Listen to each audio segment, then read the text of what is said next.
Hello, I'm Scott, the breathing guy. I'll train you to locate, generate, activate core key energy in physical activity. This is golf at any age. This is learning how to swing the driver, the different components, probably one of the hardest clubs you want to say to involved. I have the video before this. We go into the grip, and I'm using my baseball grip style for my swing, which I advocate. And we're going to today, this video is going to deal with footwork and the idea of realizing you have to separate your hips from your shoulders. We have the separator. So we got, if you want to say footwork, what you're going to practice for footwork, this is all about practice. Where do you practice? How do you practice your driver swing? That's what this video is going to deal with. And these are the things you have to really understand. Is one is to swing the driver really great. You have to separate hips and shoulders. That will maximize your ability. One, there's a lower body action, an upper body action, and a hand action. Those are the three actions. How do you practice it at home before you get a range or any instruction? And we're going to deal with this. If you look down here, we have styrofoam cups. In fact, I got 4 of them stacked on each other, so it's up.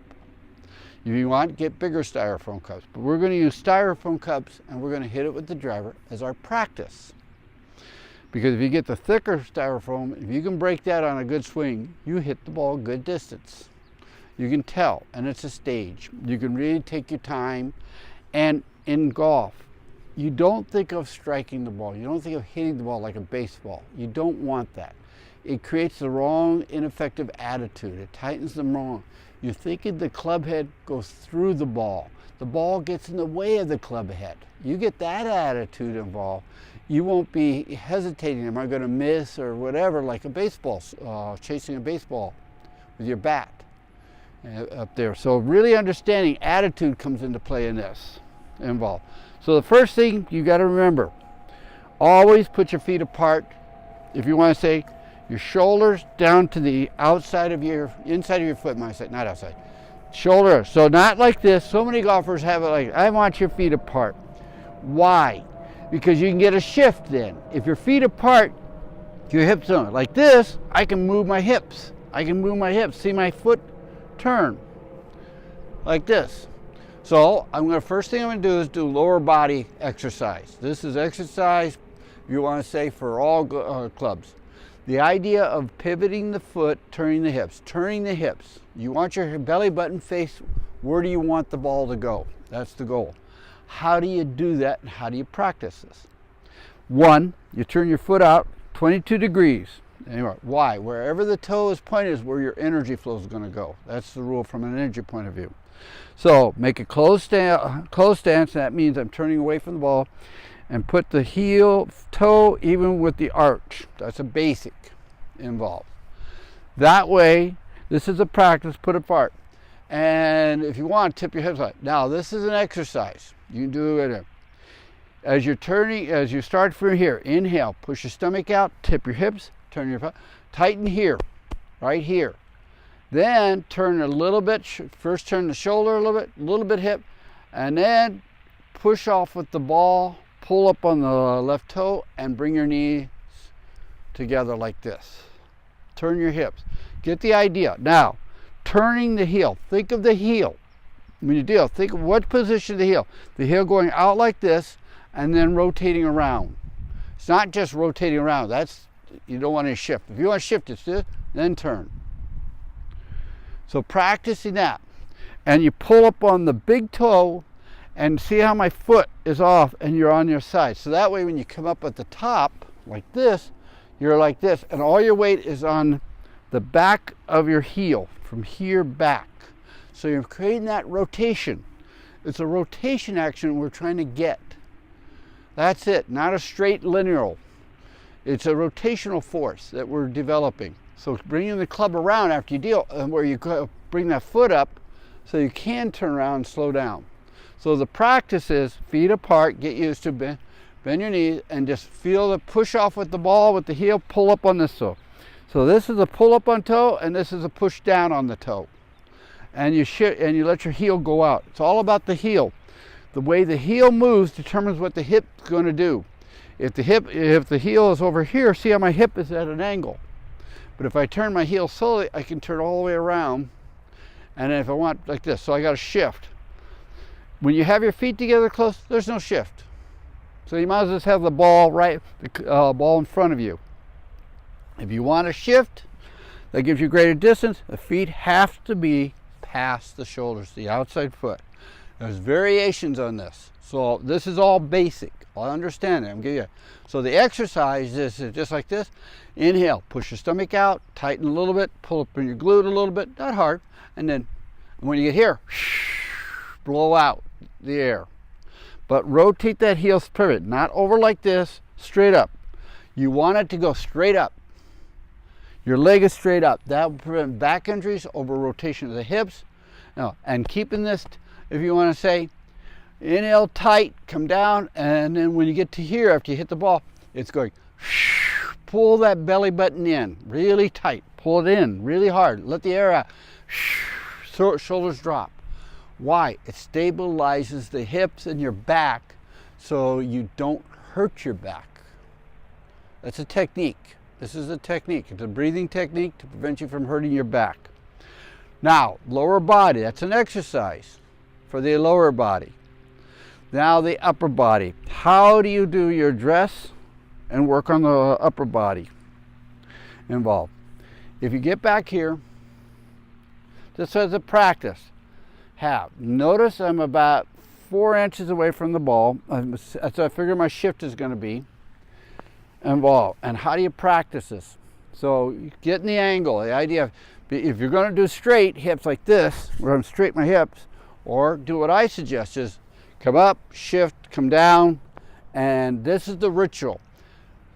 The driver is the only swing that you develop a ritual that you repeat every time because it's 100% physical.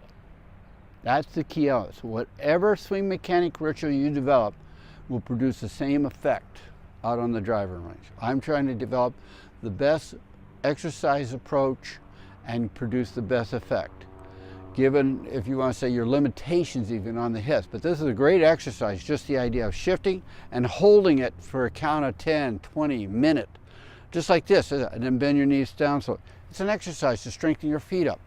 The feet is a key element. Using your toes in your swing. It's toning your body.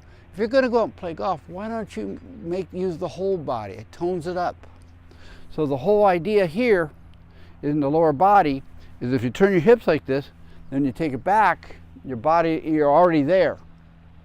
Instead of going back like this, then you go over the tip of the hips is basically to bring that left shoulder up. You can be like this and lift up, but that just goes right in the middle of your back. But tipping it from the hips so your spine is straight is the idea here. So the whole idea of how to develop your driver swing feeling, attitude comes into play now if you're a new player, if you're even a little bit around, wants it. So what I want you to do for the upper body, you bring it here. Now, Ben Hogan says, make sure this is pointed straight out. Same with this. Make sure that's right. So that makes your hand come around like this so that I can sink like that involved. So for an exercise, you waggle. As you're waggling, inhale, exhale, and soften your shoulders.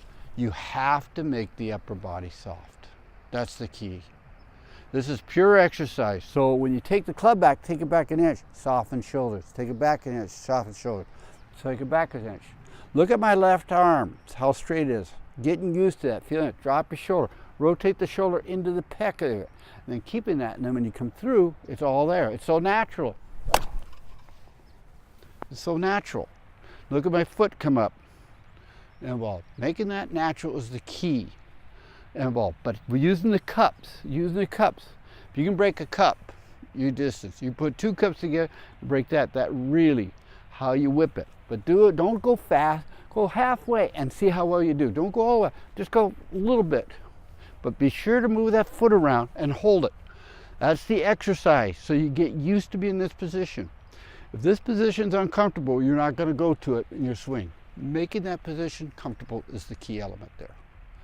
That's the approach of an exercise for the lower body, The idea of the upper body swing, this is another approach, using at home styrofoam cups, and then slowly, ever slowly, stay in one position, stop yourself, feel, soften your upper body, and strengthen the lower body. The more feeling you have in your lower body from your waist, belly button down, the softer you can make up here, the more fluid your swing is going to be. But if you're tight, it's like a lot of people, when their hip turns, everything like this, I suggest taking your shoulders back, then hips. Make the separation at the beginning, not take it when you go back, making the shift and hold turn, then separate. You don't get as much. It's the position. So really understanding the mechanics of what affects your separation the best. How can you practice at home with styrofoam cups, and you do it slowly. Don't try to do a full swing. Go halfway so you get the snap and use the hands. And then come up. Go back halfway, quarter way.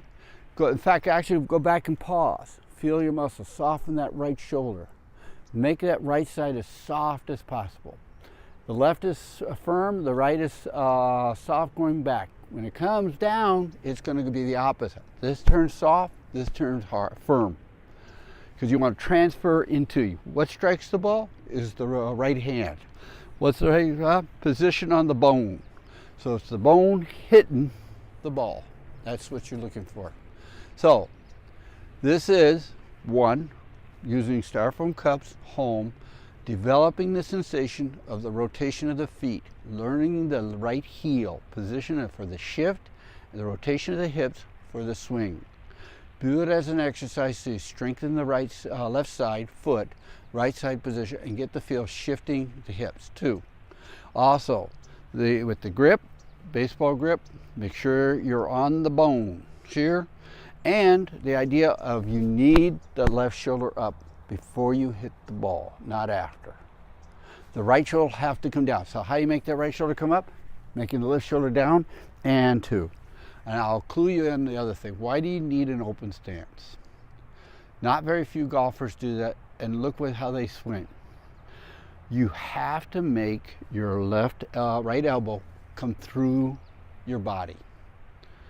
And how you use your feet determines how that works. The nice thing about with Ben Hogan's thing, I love, when you go back, see my here?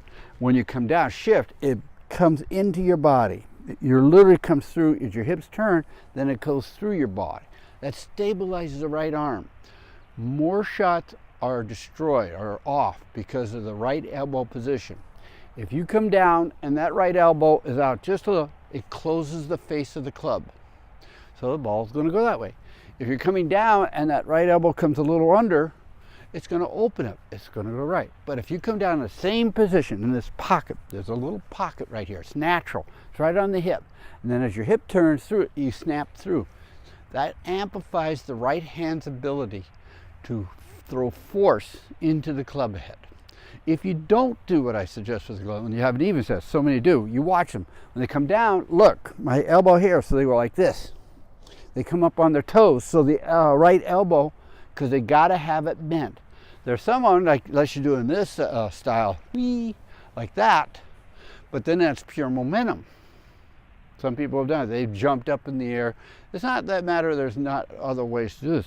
But the reason you have a closed stance to permit the right elbow to be stable, and it's a natural drop. So you're up, it just comes down, and that just drives that head, the club head, into the ball, like that.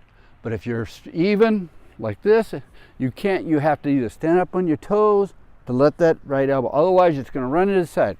If your right elbow hits here, you're in trouble. If you go open, oh, it hits here, good. That's how you can judge. If you have the elbow straight up and down, hits here, move your foot back, look, it hits here. Then when you pivot and turn, it's timing. Swinging the driver is a ritual. It's the same timing, like a dance step, a dance routine in Vegas, whatever. They do come out every night, do the same thing to project the same emotions, the same feelings out there so you can have fun. That's all. The driver swing is the same thing. So understanding that, work with it. Finding the best driver swing mechanics for you is the whole position. And how you start that is slow, use the cups. You can, how how can I say, figure out if you have a problem physically, modify from that point of view. You gotta do something with that right elbow coming through to get any force. Decide what can you do. I'm doing it from an exercise point. If you have limitations, fine.